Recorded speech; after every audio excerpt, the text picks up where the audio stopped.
We are now at the end of the 2024 season. Let me just go full screen here. Come on, there we go. And as you can see, the O's finished in the first wildcard spot with 89 wins.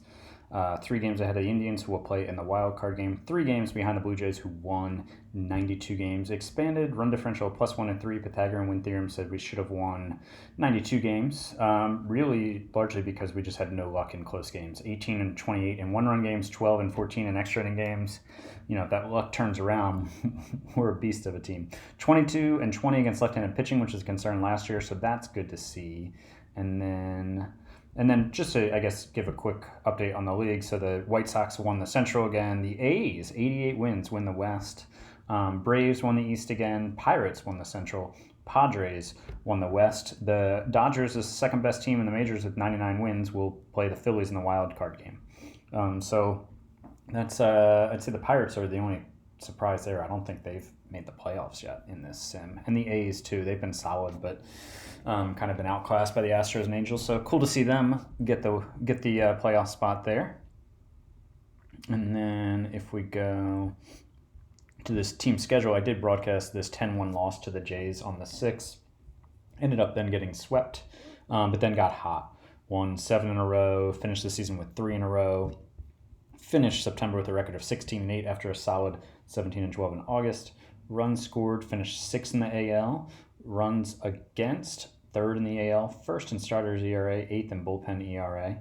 And so now let's go to the team, to the batters, sort by WAR. Gio Urshela, 5.4 WAR, but most of that was with the Yanks. As you can see, just one above replacement on 109 runs created plus after being way better than that with the Yankees. His walks plummeted, his strikeouts went up. He was still above league average, but not the huge impact bat we were hoping for.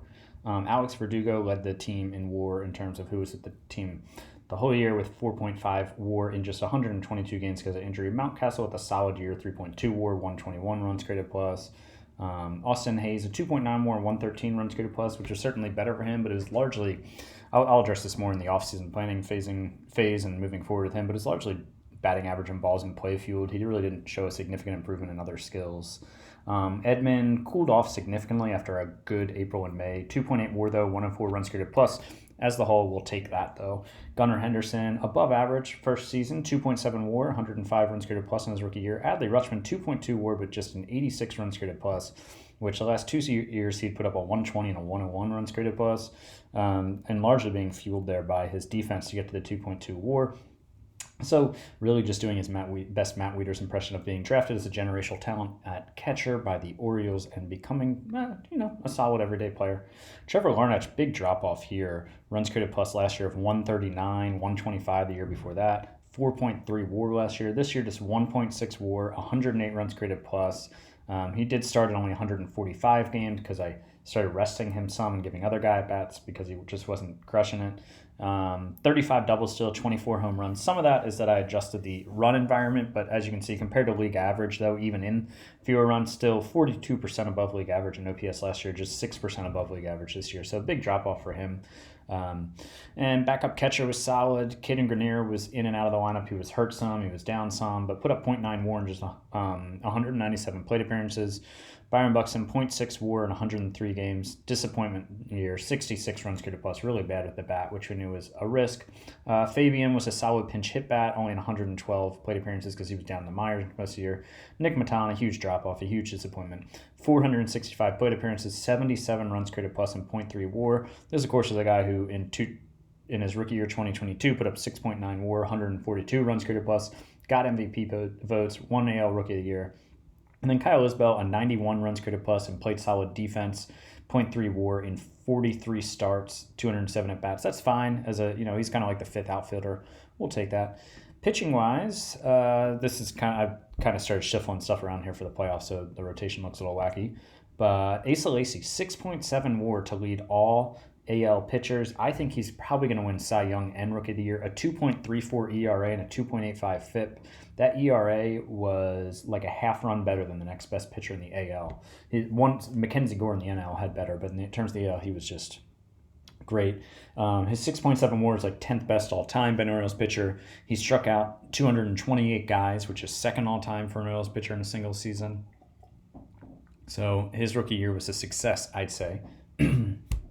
And Herman Marquez, about to enter free agency, another solid season, 4.3 WAR, which is about what he put up last year. Jack Flaherty missed some time, only 26 starts, but still just 2.5 WAR for a guy who had put up 7.1, 5.3, and 7.6 with the Cardinals before the trade. He struck out less people, or fewer people. He walked more people than the year before. He gave way more home runs and had worse luck on balls in play. So some of that is an adjustment to Camden Yards, and some of that is just not being as good and being hurt, etc. DL Hall, really solid season as a fifth starter with 2.4 WAR. Oh, and oops, I skipped over Luis Castillo. Also, a good season with 2.4 WAR. They both had ERAs in the mid to upper threes and FIPS in the low fours, so solid back end of the rotation arms right there. Durbin Feltman, 1.9 WAR in 57 and a third innings, struck out 10.6 guys per nine. Really solid season from him. Jordan Hicks ended up putting up 1.2 WAR, and as the closer, we'll see what we're going to do with him. I'll talk about that more the next at the offseason update. Chafin was solid as a specialist. Connor Jones was still okay, but a major drop-off after being the best reliever in baseball the last 2 years. Grayson Rodriguez was fine in the long relief / sixth starter role. Will Smith and Archie Bradley, both in the last year of their contracts and both with negative WAR. Safe to say they won't be back. And then just look at the 40-man at other guys who contributed. Yancey, who was a 2020 round 29 draft pick, he pitched 22 innings for me, negative 0.4 WAR, just way too many home runs, which might be a problem with low movement, and a fly ball pitcher is not a good combination, but still put up 2.2 WAR in 57 innings in AAA. So he's probably a long man, maybe. But that fly ball in Camden Yards, only throwing 91 with low movement, he might be just a good AAA pitcher. We'll see. Mitchell Stone was added to the 40-man. He was a prospect I traded for a couple of years ago in 2022. He's 26 now, and he put up a solid season in AAA. It was his best season in the minors, so he came up and pitched 10 innings and had a .90 ERA, but his FIP was much higher, so just good luck. I think he's going to be a back end of the rotation / long man guy for me the next few years. I don't see his ceiling is much higher than that. Colton Eastman, third year in a row being the long man / Norfolk starter, and he spent most of the season at Norfolk and didn't do much. Luke Little was not up much. None of these guys were up too much. Zach Watson was not up much. Drew Bowser, first round supplemental pick, solid season in Norfolk, and he was up for me. He got 83 plate appearances and put up 0.4 WAR. He'll be a piece moving forward. Daniel Cabrera, another outfielder who's just blocked because I have so many left-handed hitting outfielders in the system, but had another great season in Norfolk. Going to have to make a decision on him for next year. Reese Albert, great season at AAA. He's in the plans for next year. So that's kind of the 40-man and what's going on there. And then just to look at the league leaders. So this is funny. Alfonso Rivas, who is that okay prospect I traded to the Phillies to get Alex Wood, that I had earlier gotten Rivas from the Cubs as a throw into a deal, led the league in batting average at .354, led the league in OPS and on-base percentage, finished second in slugging, seventh in WAR with 7.3, so he turned out okay. Eloy led the league with 42 home runs. As you can see, the home run totals are much lower because I lowered the offensive environment to mirror more like 2015 MLB rather than 2019.